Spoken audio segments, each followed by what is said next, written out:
পশ্চিমবঙ্গে বেশিরভাগ মানুষই কৃষির উপর নির্ভর করে জীবিকা নির্বাহ করেন। আর এই ভালো ফলন পেতে গেলে কৃষি জমিতে যেমন উপযুক্ত তাপমাত্রা দরকার, সঠিক পরিমাণে বৃষ্টিপাত দরকার, কিন্তু আবহাওয়ার খামখেয়ালিপনায় কখনো কখনো ওলটপালট হয়ে যায় সবটাই। কখনো অনাবৃষ্টি, কখনো অধিক বৃষ্টি, কিংবা কখনো কখনো মাত্রাধিক্য শীত। এটা প্রভাব ফেলে অনেকটাই কৃষি জমির ওপরে, ফলনের ওপরে। আজ আমরা এমনও কিছু তথ্য তুলে ধরব আপনাদের সামনে।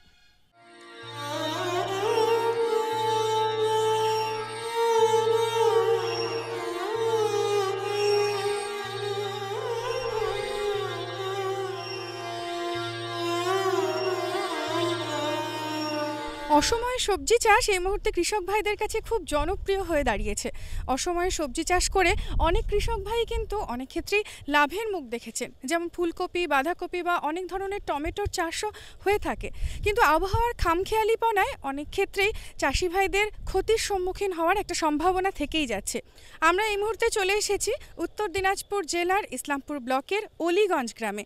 এখানে যে কৃষি জমিতে এই মুহূর্তে আমরা দাঁড়িয়ে রয়েছি, দেখতে পাচ্ছি এখানে ফুলকপির চাষ হয়েছে, কিন্তু টানা পরপর কয়েকদিন বৃষ্টির ফলে এখানে প্রচুর ফুলকপি নষ্ট হয়ে গেছে। ক্ষতির সম্মুখীন হয়েছেন এখানকার কৃষক ভাইয়েরা। আবহাওয়ার খামখেয়ালিপনায় কিছুদিন ধরেই উত্তরবঙ্গের চাষবাস বিঘ্নিত হচ্ছে। ক্ষতির সম্মুখীন হচ্ছেন এখানকার কৃষক ভাইয়েরা। অসময়ে সবজি চাষ করলে খুব সহজেই এবং যথেষ্ট পরিমাণে লাভের মুখ দেখা যায়, এমনই বিশ্বাস উত্তর দিনাজপুর জেলার ইসলামপুর ব্লকের কৃষিজীবী মানুষদের। এই বিশ্বাসকে সঙ্গী করে প্রতি বছরই এরা অসময়ে কিছু সবজি চাষ করে থাকে, যেমন ফুলকপি, বাঁধাকপি, টমেটো। প্রতি বছরই কম বেশি লাভের মুখ দেখলেও এবারে আবহাওয়ার খামখেয়ালিপনায় ইসলামপুর ব্লকের অলিগঞ্জ গ্রামের কৃষক ভাইয়েরা ক্ষতির সম্মুখীন হয়েছেন। নারায়ণ সরকার নামে এক কৃষক ভাই লাভের আশায় 2 বিঘা জমিতে অসময়ে ফুলকপি চাষ করেছিলেন। তবে আবহাওয়ার পরিবর্তনের ফলে তিনি হঠাৎই সমস্যার সম্মুখীন হয়েছেন। আমি প্রতি বছর অসময়ে ফুলকপি, বাঁধাকপি, টমেটোর চাষ করে থাকি, যেটা বাজারটা বেশ ভালোই পাওয়া যায়, লাভের পরিমাণটাও কিন্তু ভালো থাকে। ঠিক সেই মতো এবছরও করেছি, কিন্তু এর পিছন দিকে একটা বিপদের সম্ভাবনা যে থাকে, আর এবার ঠিক সেটাই ঘটে গেল। প্রায় 2 বিঘা জমি মতো আমি ফুলকপি লাগিয়েছি, তারপরে ফুলকপির জায়গায় পিছনে বাঁধাকপির চারাও ফেলেছিলাম, কিন্তু হঠাৎ 4-5 দিন যাবৎ যে পরপর বৃষ্টি, সেই বৃষ্টিতে আমার ফুলকপিগুলো এবার প্রায় সব নষ্ট হতে বসেছে, এবং বাঁধাকপির যে চাষ করেছিলাম তার চারাগুলোও সবই নষ্ট হয়ে গেছে। তো এবার দেখা যাচ্ছে যে মোটামুটি আমি 60,000 টাকা মতো খরচ হয়ে গেছে আমার ফুলকপি, বাঁধাকপি দিয়ে। 1.5 লাখ 2 লাখ টাকা কিন্তু ঠিকঠাক মতো বেচাকেনা করতে পারলে বেচাকেনা হতো। খরচ করা আমার পালা সব শেষ, আর পাওয়ার বেলায় এখন আর কোনো কিছু পাওয়ার উপায় নেই, সবই নষ্ট হয়ে গেছে। তো এখন যে আমি কি করব, নতুন করে কোন ফসল চাষ করব, কিভাবে করব, সেটাই তো আমি ভেবে পাচ্ছি না। আমরা শুনলাম কৃষক ভাইয়ের সমস্যার কথা।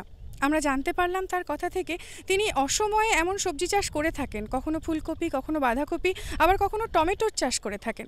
এবারে অসময়ে তিনি ফুলকপির চাষ করেছিলেন, কিন্তু টানা 5-6 দিন বৃষ্টির ফলে তিনি প্রচণ্ড ক্ষতির সম্মুখীন হয়েছেন। 50-60 হাজার টাকা পর্যন্ত উনি খরচা করেছেন। ঠিকঠাক বাজারজাত করতে পারলে 1.5 লাখ টাকা পর্যন্ত আসতো। আমাদের সঙ্গে আজ বিশেষজ্ঞ হিসেবে উপস্থিত রয়েছেন উত্তর দিনাজপুর কৃষি বিজ্ঞান কেন্দ্রের বিশেষজ্ঞ ডক্টর ধনঞ্জয় মণ্ডল। শুনিনি তিনি কি বলছেন এ ব্যাপারে। এই যে আমরা যে জমিতে দাঁড়িয়ে রয়েছে, এখানে যে অসুবিধাটা রয়েছে, মেনলি পরপর কয়েকদিন বৃষ্টির জন্য সমস্যাটা তৈরি হয়েছে। এই সমস্যা থেকে সমাধান পাওয়ার জন্য কৃষক ভাইদের উচিত অবশ্যই জল নিকাশি ব্যবস্থাটাকে ভালো করে রাখা উচিত। সেই জন্য কপি চাষ, অসময়ের কপি চাষ করতে গেলে আমরা ভেলি সিস্টেমে কপি চাষ করতে হবে, অর্থাৎ প্রতিটা সারি বরাবর লাগাতে হবে এবং দুপাশে মাটি তুলে নিতে হবে। সেক্ষেত্রে জল নিকাশি ব্যবস্থাটা ভালো হবে। আর 2 নম্বর, তারপর সেক্ষেত্রে করতে হবে কি, যদি বৃষ্টির পরে অবশ্যই সেখানে ক্লোরোথ্যালোনিল বা টাইকোডার্মা জাতীয় জৈব ছত্রাকনাশক যদি গাছের গোড়ায় বা নালা বরাবর স্প্রে করা যায়, ঢেলে দেওয়া যায়, তাহলে কিন্তু এই সমস্যাটা অনেকটা সমাধান করা সম্ভব। তাছাড়া কার্বেন্ডাজিম গ্রুপের যে রাসায়নিক জৈব ছত্রাকনাশক আছে, সেটাও যদি আপনাদের গাছের গোড়া ঢালা যায়, তাহলে কিন্তু এটা কিন্তু আটকানো সম্ভব ছিল। বৃষ্টির পরে যে আপনার সমস্যাটা তৈরি হয়, তখন যদি নাইট্রোজেন ঘটিত সার দেওয়া যায় কিছুটা, তাহলে সেক্ষেত্রে জলটা শুষে নেয়, এবং সেক্ষেত্রে এই যে দেখতে পাওয়া যাচ্ছে গাছের গোড়াটা পচে যাচ্ছে, আমি যে আগে ছত্রাকনাশকগুলি বললাম, এই ছত্রাকনাশকগুলি দিয়ে দিলেই গাছের গোড়ার পচন ভাবটা আসবে না, তাহলে কিন্তু গাছটা মরা আটকে যাবে। যেহেতু চাষি ভাইদের এই অসময়ের বৃষ্টির জন্য ফুলকপি চাষের ক্ষতি হয়েছে, সেক্ষেত্রে এইখান থেকে বাঁচতে গেলে খুব অল্প সময়ের মধ্যে যদি তারা শাকসবজির চাষ বা শসা লাগাতে পারেন। যেমন এই যে শশা গাছ দেখা যাচ্ছে, এইরকম শশা গাছ যদি লাগিয়ে দিতে পারেন তাহলে কিন্তু অনেকটা লাভ হতে পারে। তাছাড়া বরবটি যেমন CPW4 বলে একটি জাত আছে, সেটা কিন্তু তার জন্য কোনো মাচা বা জাংলা দেওয়ার দরকার নেই, ছোটো ছোটো লঙ্কা গাছের মতো হবে এবং খুব অল্প 60-65 দিনের মধ্যে তারা বরবটি বিক্রি করতে পারবেন, সেটা করতে পারেন। তাছাড়া এখন আবার পলিথিন মাল্চিং সাহায্য নিয়ে যদি আমরা তরমুজ চাষ করি, সেখান থেকেও কিন্তু অনেকটা লাভের সম্ভাবনা আছে। তাছাড়া যদি পলিথিন মাল্চিং নিয়ে যদি তরমুজের চাষ করা যায় তাহলে কিন্তু আমাদের এইটার কিন্তু সমস্যাটা সমাধান হওয়া সম্ভব। আর একটা জিনিস বলা যেতে পারে, যদি দেখা যায় যে আপনাদের মানে সবুজ ঘর বা যেটা গ্রিন হাউস বলা হয়, গ্রিন হাউসের মধ্যে যদি এই ধরনের এই অসময়ের শাকসবজি চাষগুলি তারা যদি জোর দেন তাহলে কিন্তু এই ক্ষতির সম্ভাবনা থেকে তারা বাঁচতে পারেন। উত্তর দিনাজপুরের কৃষক ভাইদের কাছে ভুট্টার গুরুত্ব অপরিসীম। বছরের এই সময়টা মানে প্রধানত মার্চ, এপ্রিল, মে এই 3টে মাসে বিশেষভাবে ভুট্টার চাষ এই উত্তর দিনাজপুর জেলায় হয়ে থাকে।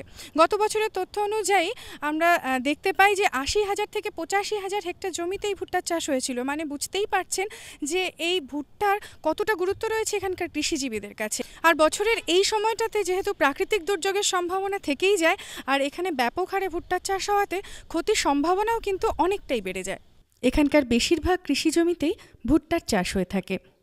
মৃত্যুঞ্জয় সরকার নামে এক কৃষক ভাই এর ব্যতিক্রম নয়।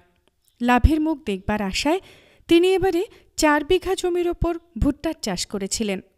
তবে লাভ তো দূরের কথা, বিঘা প্রতি তার খরচের টাকাটা এবারে উঠে আসবে কিনা তাই নিয়ে যথেষ্ট সন্দিহান তিনি।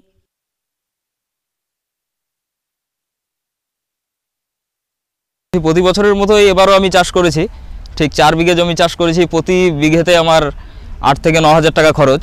তো এখন যেরকম অবস্থা হয়েছে এই বৃষ্টিতে, পরপর 4-5 দিনই বৃষ্টিতে, এখন আসল টাকাটাই উঠবে না। প্রতি 1 বিঘেতে 8 থেকে 9,000 টাকা করে খরচ হয়। তো এখন যে অবস্থা আছে তো সে টাকাটা উঠবে না। ঠিক ভালো মতো অন্য বছরের মতো হলে প্রতি বিঘের থেকে 15 থেকে 16,000 টাকা বেচাকেনা করি আর কি। কিন্তু এবছর যে অবস্থা, বৃষ্টিতে যে ক্ষতি করে দিয়েছে, এখন আসল টাকাটাই উঠবে না। যেহেতু এই সময় প্রাকৃতিক বিপর্যয়ের সম্ভাবনা একটা থেকেই থাকে, সেই জন্য যদি কোনো কারণবশত অধিক বৃষ্টি বা আপনার শিলাবৃষ্টি বা ঝড় হয়ে থাকে, সেক্ষেত্রে চাষি ভাইরা কীভাবে এগুলো থেকে প্রতিকার পেতে পারেন। সেখানে আমরা প্রথমেই বলে রাখি, যদি অধিক বৃষ্টি হয় সেক্ষেত্রে আমরা পটাশ ঘটিত সার এবং তার সাথে জল নিকাশি ব্যবস্থাটা ভালো করতে হবে বা জলটা বের করে দিতে হবে। আর যদি কোনো কারণে শিলাবৃষ্টির আঘাতে বা গাছ পড়ে যায় ঝড়ের জন্য, সেক্ষেত্রে কিন্তু আমরা যদি দেখা যায় তখন সে কোনো রাসায়নিক ছত্রাকনাশক আমরা স্প্রে করে দিতে পারি এবং পটাশ ঘটিত সারটা বেশি পরিমাণে একটু দিয়ে দিতে পারি, তাহলে সেক্ষেত্রে কিন্তু এখান থেকে আটকাবার বা এখান থেকে ক্ষতির সম্ভাবনা অনেকটাই কমে যাবে। আর তাছাড়া যদি আমরা ভাবি এবছর যারা করেছেন, যারা ভবিষ্যতের কথা ভাববেন, এই সময় ভুট্টা লাগাবেন, তাদেরকে আমি বলবো বিনা কর্ষণ বা জিরো টিলেজ পদ্ধতিতে ভুট্টা চাষের কথা। যেমন আমরা এখানেই দেখতে পাচ্ছেন, বিনা কর্ষণে ভুট্টা চাষ করলে এখানে দেখতে পাচ্ছেন গাছের শক্তের হারটা খুব বেশি হচ্ছে, শিকড়গুলি পরে উপর থেকে বেরিয়ে এসছে। সেক্ষেত্রে আপনাদের কোনো কারণবশত মাটি তোলার দরকার পড়বে না, বা যদি যত ঝড়ই হোক গাছ কোনো মতেই হেলে পড়ে যাবে না, বা অনেকটা ওরা জল সহ্য করার ক্ষমতা থাকবে। কারণ মাটি যেহেতু নরম নয়, সেক্ষেত্রে গাছ মরে যাওয়ার সম্ভাবনাটা অনেক কম এবং শুধুমাত্র শিলাবৃষ্টিতেই মাত্র ক্ষতির সম্ভাবনা থাকবে। অধিক ঝড় বা জল বৃষ্টির জন্য কোনো ক্ষতির সম্ভাবনা থাকবেই না। উত্তরবঙ্গের আরও একটি প্রধান অর্থকরী ফসল হিসেবে চায়ের গুরুত্বের কথা না বললেই নয়। তবে আবহাওয়ার খামখেয়ালিপনার হাত থেকে এরাও রেহাই পায় না। অনাবৃষ্টিতেও যেমন ক্ষতি হয় চা গাছের, তেমনি শিলাবৃষ্টি হলে তো কথাই নেই, ক্ষতির পরিমাণ বাড়তে থাকে ক্রমশ।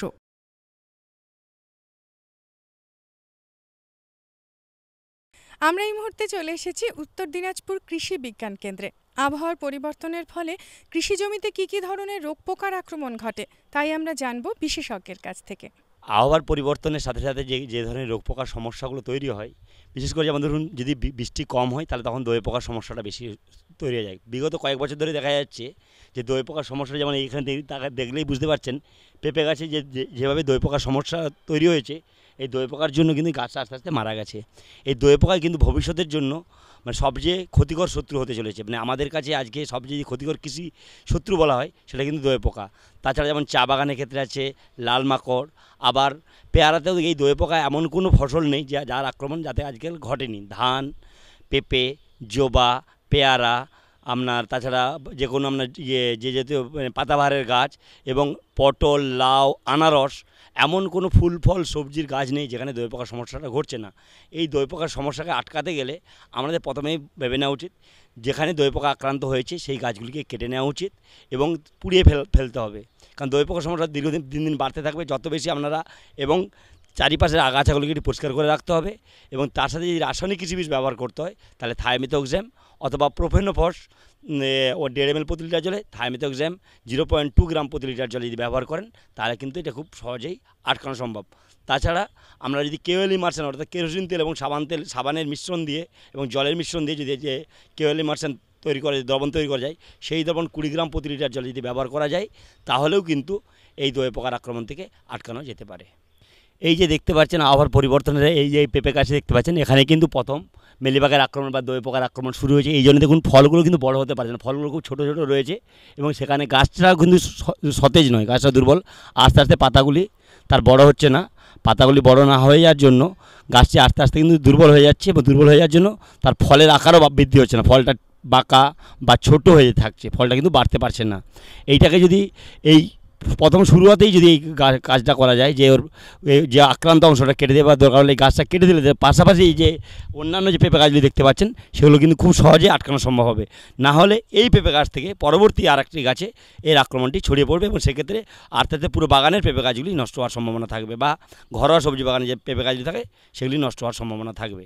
আমরা যে এতক্ষণ বলছিলাম যে অধিক বৃষ্টি বা শিলাবৃষ্টি বা আপনার ঝড় হলে যে সমস্যা হয়, ঠিক একই কারণে যদি খুব বেশি পরিমাণে শীত পড়ে, যখন টেম্পারেচার 6 থেকে 7 ডিগ্রি বা তার থেকে কম নেমে আসে, তখন যে সমস্যাগুলো তৈরি হয়। দীর্ঘদিন ধরে আমাদের এই উত্তরবঙ্গের মাটিতে কৃষক ভাইয়েরা বোরো ধানের চাষ করছে, কিন্তু বোরো ধানের বীজতলাটি তারা যখন তৈরি করেন সেখানে সময়টা লাগে প্রায় 50 থেকে 60 দিন এবং বীজের চেহারাটা হলদে হয়ে যায়, গাছগুলো বাড়ে না এবং সেই কারণে জিঙ্ক নামক অনুখাদ্যের ঘাটতিও চলে এবং তার সাথে সাথে ধসা নামক যে রোগটি তৈরি হয় সেই কারণে গাছগুলি হলদে হয়ে যায়, গাছগুলি চেহারা বাড়ে না কোনো মতেই এবং ফলনের মার খায়।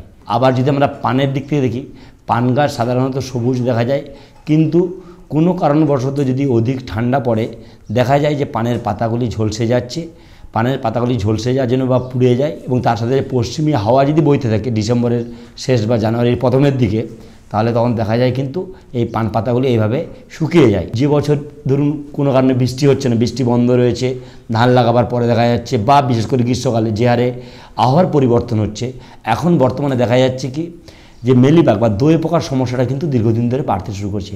আজকে দই পোকা কিন্তু আমাদের এই পশ্চিমবঙ্গে তথা এই উত্তরবঙ্গে এখন প্রধান কৃষি শত্রু হতে শুরু করেছে। এত কিছু বলার পরেও এরপরও মনে হয়েছে যে আপনারা যদি আবহাওয়ার পূর্বাভাস অনুযায়ী আমরা কাজ করেন, যেমন বিভিন্ন ধরুন দূরদর্শন, তা অল ইন্ডিয়া রেডিও বা বিভিন্ন পেপার বা বিভিন্ন ধরুন উত্তর দিনাজপুর কৃষি বিজ্ঞান কেন্দ্রের যে SMS সার্ভিস বা উত্তরবঙ্গ কৃষি বিশ্ববিদ্যালয়ে যে আপনাদের আবহাওয়ার পূর্বাভাস থাকে, তাছাড়া কিষাণ মোবাইল সার্ভিস এবং কিষাণ পোর্টাল সার্ভিসের নেটে যেতে থাকে, যদি সেই পূর্বাভাস অনুযায়ী আপনারা কাজ করেন বা আপনারা যদি সচেতন হন এবং সেই পূর্বাভাসকে লক্ষ্য করে যদি আপনারা আপনাদের গতানুগতিক কাজকর্ম বা চাষবাসের ক্ষেত্রে কিছু যদি প্রয়োজনে পরিবর্তন করতে পারেন, তাহলে মনে হয় আপনারা আপনাদের ফসলকে খুব ভালোভাবে সুরক্ষিত করতে পারবেন।